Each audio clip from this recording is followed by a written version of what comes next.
अंदाज़े बयां मेरा बहुत शौक नहीं है, शायद कि उतर जाए तेरे दिल में मेरी बात। हजरत अली की चौखट है, सैयदा तैयबा ताहिरा हजरत फातिमा ज़हरा है। सुबह का वक्त है, उठी, घर के काम में मसरूफ हो गई। घर के काम में सफाई की, सारा काम किया, कपड़े धुल रही थी। अचानक हजरत अली आ गए।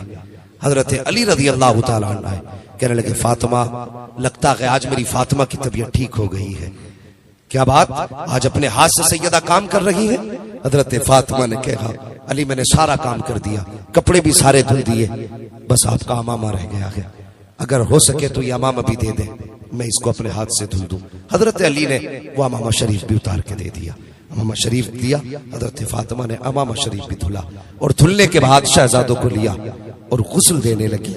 गुस्ल देने के बाद जब कपड़े पहनाने की बारी आई ना, तो बाल सवारते हुए रोने लगी, माथी आंख में आंसू आ गए। हजरत अली कहने लगे फातिमा खैर तो है? क्या बात, आज बच्चों को नहलाते हुए आंख में आंसू?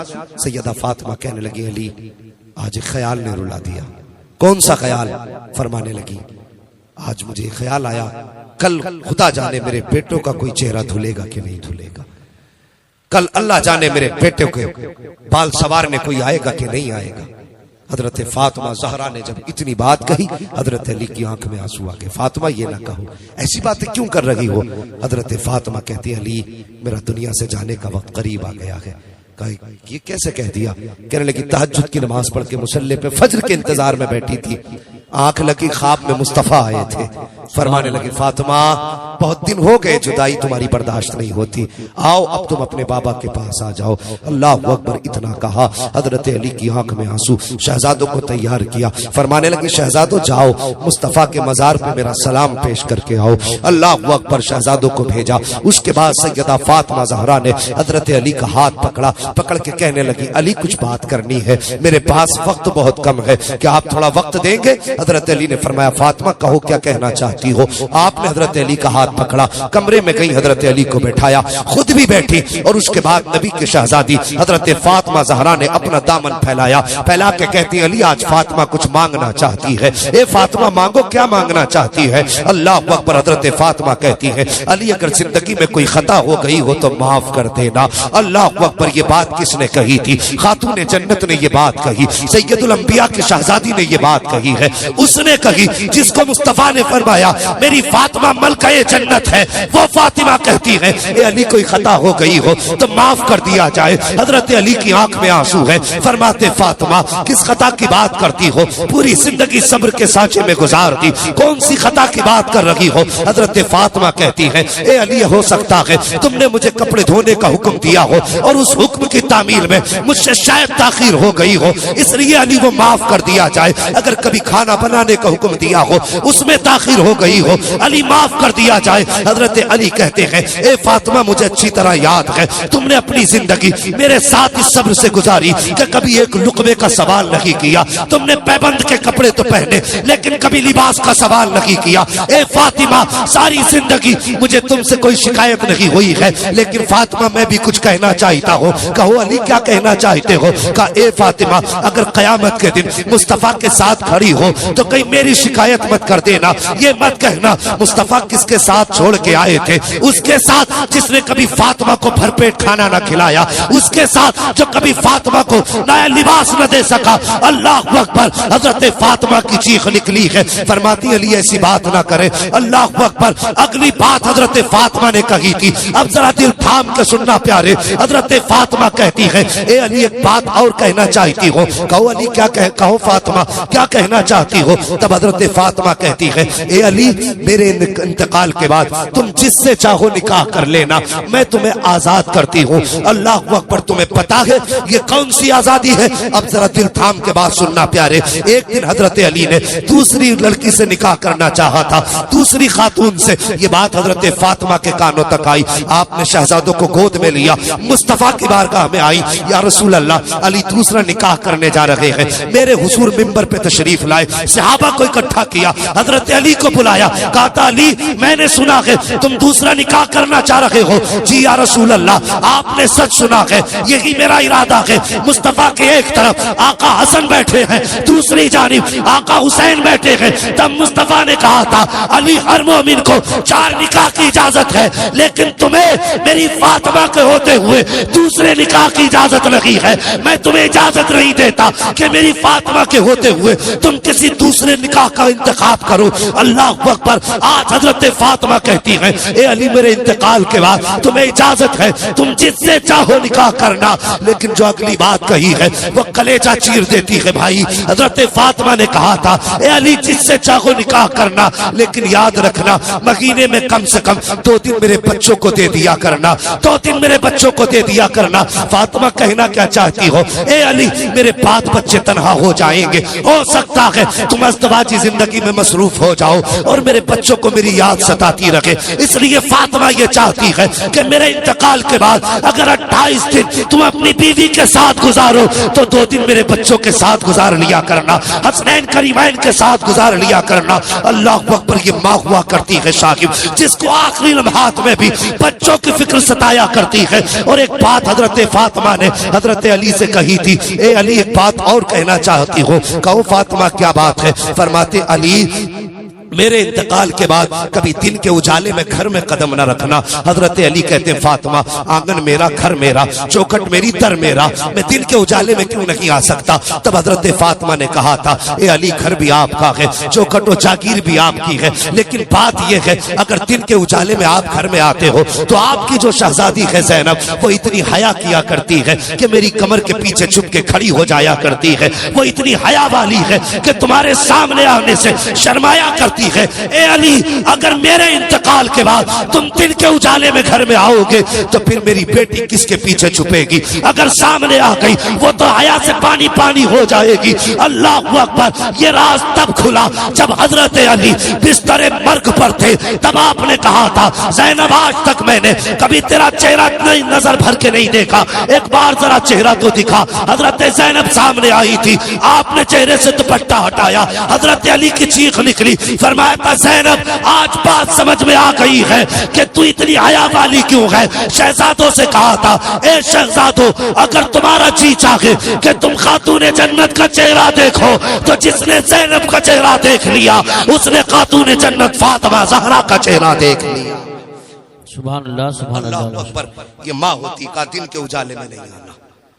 अभी ये बातें चल ही रही, शहजादे हुजूर के रोजे पे थे तो एक नूरानी चेहरा सामने आया।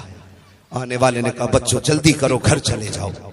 कहा किस लिए। कहा माँ कुछ देर की मेहमान है, माँ कुछ देर की मेहमान है। कहा हमने तो खैरियत से छोड़ा था।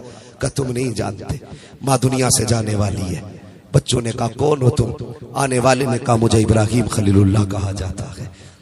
यही बताने आए थे। कहा सिर्फ मैं नहीं बल्कि सारे अंबिया, खुद मुस्तफा तुम्हारी वालिदा की रूह के इस्तकबाल के लिए आज मदीना शरीफ में आए हुए हैं। शहजादों ने दौड़ लगाई, घर पहुंचे। अल्लाह अकबर। घर पहुंचे हजरत खातून जन्नत के पास माँ के कदमों से लिपट गए, रोने लगे। हजरत फातिमा ने और भी बहुत सारी वसीयत और नसीहत फरमाई थी। ओ भाई मैंने कहा माँ माँ होती है जिसको आखिरी लम्हात में भी औलाद की फिक्र सताती है, आखिरी लम्हात में भी। तो क्या बंदों का फर्ज नहीं बनता कि वो माँ बाप की इज्जत करे, माँ बाप की कदर करे। आप पढ़ लिख के आज कुछ भी हो गए हो, कुछ भी हो गए हो तो माँ बाप से बड़े नहीं हो, माँ बाप से बड़े नहीं हो। मुनव्वर राना ने कहा था बुलंदियों का बड़े से बड़ा निशान छुआ, उठाया गोद में माँ ने तब आसमान छुआ। बेशक बेशक। हाँ खुदारा अगर माँ बाप है तो इज्जत करो, इनकी कदर करो। परदेश में जिंदगी गुजार रहे हो, कभी माँ बाप की याद नहीं आती। कितनी आसानी से क्या पूछा जाए घर कब गए थे, आते बाहर से फोन हजरत 6 साल हो गए सऊदी में रहते रहते। भाई कितना कमाते हो। का 50,000 रुपए महीना। घर कब जाते हो। 6 साल हो गए। माँ बाप है कहाँ। हाँ है तो मैंने कभी याद नहीं आती। का याद तो आती है ना। फिर मैंने कहा घर भी चले जाया करो। हजरत कोई फिक्र नहीं, माँ बाप नो टेंशन रह रहे, हम 15,000 20,000 उन्हें अपने अलग से खर्च के लिए देते। ओ भाई माँ बाप तेरे 15,000 के भूखे नहीं होते, वो तेरे प्यार के भूखे होते हैं। 15,000 न दे, 6 महीने में आके एक बार माँ से गले लग जा, बाप के सीने से लग जा। आज लोगों को देख रहे हो ना, किसी को कोई मर्ज, किसी को कोई मर्ज, किसी को इंसुलिन लग रही है, किसी का शुगर बढ़ रहा है, कि ब्लड प्रेशर का कोई मरीज है। ये बीमारियां क्यों इतनी आई? वजह यह है हमने माँ बाप के सीने से लगना छोड़ दिया है। हमने माँ बाप के सीने से लगना छोड़ दिया है। भाई आज भी अगर बेटा बाप के सीने से लगने लगे ना, खुदा की कसम वो मरने को मर तो सकता है लेकिन कभी हार्ट की प्रॉब्लम उसे नहीं होगी। बेशक बेशक। तो बाप के सीने से लगा करो। कितने दिन हो जाते हैं हमें साथ खाना खाए हुए माँ बाप के, जमाने गुजर जाते हैं। कभी अल्लाह तौफीक दे महीने 6 महीने में कभी माँ बाप के साथ खाना भी खा लिया करो, कभी इनके साथ बैठ के 2 मिनट बातें भी कर लिया करो। कोशिश करो हम अपने माँ बाप की इज्जत करें, माँ बाप की इज्जत करें। तो मैं अर्ज कर रहा था कुरान पढ़ने वालों से, स्कूल पढ़ने वालों से माँ बाप की मेहनतों की फिक्र करना। इन्होंने बड़ी मेहनत से पढ़ाया है, बहुत मेहनत से, किस तरह से अपना पेट काट काट के तुम्हारे मदरसों की और स्कूलों की फीस भरी है। हाँ, बड़ी मेहनत से तुम्हें इस लायक बनाया है कि तुम्हारी जेब पे कलम लग सके। आज कलम लगा है ना, इसका इस्तेमाल माँ बाप पे ना करना, इसका इस्तेमाल कभी अपनों पे ना करना। अपनों की दुआएं हैं जिसने तुम्हें इस मकाम तक पहुंचाया है, जिसने इस मकाम तक पहुंचाया है। खुदारा हम भी अगर चाहते हैं अच्छी नस्ल पैदा हो तो हम अच्छी गोदों का इंतखाब करें, अच्छी गोदों का इंतखाब करें। माँ अगर नेक होगी तभी बेटा शाबिर पाक पैदा होगा, माँ अगर नेक होगी तभी बेटा अहमद रजा पैदा होगा। कोशिश ये करें जिस तरह से अच्छी फसल के लिए अच्छी जमीन का होना जरूरी है, उसी तरह से अच्छी नस्ल के लिए अच्छी माँ का होना जरूरी है। लेकिन अलमिया है आज शरीफों की शराफत दागदार कर दी जाती है, अमीरों के ऐब पे भी पैसा पर्दा डाल देता है, और फिर उसके बाद हम गीत गाते फिरते हैं हमें तो ऐसा इतना जहेज मिला, इतना सामान मिला। और जहेज तू भी खरीद सकता है लेकिन शरीफ औरत तुझे खरीदे से नहीं मिल सकती है, शरीफ औरत खरीदने से नहीं मिल सकती, वो नसीब ही से मिला करती है। तो कोशिश ये करें निकाह से पहले पढ़ी लिखी नेक लड़की का इंतखाब करें। और ये जरूरी नहीं है सिर्फ बेटों को पढ़ाएं, बल्कि बेटियों को भी पढ़ाइए, दीन की तालीम बेटियों को भी दें। पढ़ाएंगे इंशाल्लाह बेटियों को भी। आज बेटियों को ये सोच के नजरअंदाज किया जाता है कि बेटी पराया धन है, पराया धन है बेटी, नहीं, पराया धन नहीं है। उसे हमने कितना अजनबी किया, कितना बेगाना किया। बाप ने ये सोच के नहीं पढ़ाया पराया धन है, ससुराल वाले कहने लगे ये तो पराए घर से आई है, उसे कोई अपनाता ही नहीं। किसी ने ये नहीं कहा ये हमारी है, घर वाले कहते रहे इसे पराए घर जाना, वो चली गई तो वो कहते ये पराए घर से आई है। कब टूट जाए तो सीधी बात कि तेरे बाप ने थोड़ी ला के दिया था, तू यहाँ की थोड़ी, हमारा खून नहीं जो तुझे दर्द हो, तू तो पराए घर की है। हमने हमेशा उसे पराया किया नहीं, उसे अपना बनाओ। जहां बेटों की तालीम पे पैसे खर्च करते हो वहां बेटियों की तालीम पे भी पैसे खर्च करो, बेटियों को भी पढ़ाइए, उनको भी इल्म के जेवर से नवाजिए। जब बेटियां पढ़ी लिखी होंगी, कुरान की कारी होंगी, खुदा की कसम कहने की जरूरत नहीं है, फजर की नमाज पढ़ेंगी, अगर पूरा घर सोता भी होगा वो आने वाली तेरे घर को कुरान की खुशबू से मुअत्तर कर डालेगी। सुभान अल्लाह, कुरान की खुशबू से मुअत्तर करेगी। तो कोशिश ये करें बेटियों को भी पढ़ाएं और बेटों को भी पढ़ाएं। दीन की तालीम बेहद जरूरी है, जरूरी है अपने घरों में दीनी माहौल लाएं, तालीम को बहुत ज्यादा फरोग दें।